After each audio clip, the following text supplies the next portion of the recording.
Jamner police station व SP office व मुख्यमंत्री यांना निवेदन दिलेलं आहे माझ्या स्वतःच्या स्वसंरक्षणासाठी।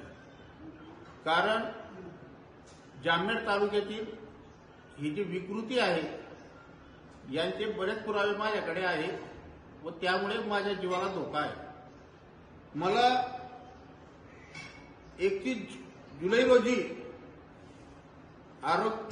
बालब्रह्मचारी म्हणणारे रामेश्वर नाईक यांनी व्हॉट्सअप कॉल करून जीवे मारण्याची धमकी दिली, हा त्याचा पुरावा आहे।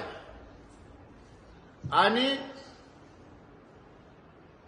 जर आज गिरीश महाजनांनी पेपरामध्ये हे दिलेलं आहे किंवा काही पुरावे असतील तर त्यांनी पोलीस स्टेशनला द्यावे।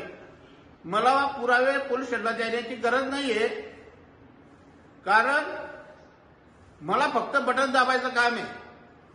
परंतु मी एक मनुष्य आहे आणि मी कोणाला वहिनी म्हटलंय, कोणाला आई म्हटलंय, कोणाला मुलगी म्हटलंय, त्याची मर्यादा पाळून मी अजून चूप आहे। परंतु ज्या दिवशी आपल्या अनितीचे 100 पाप पूर्ण होतील त्या दिवशी मला आपल्या सल्ल्याची गरज लागणार नाही का मला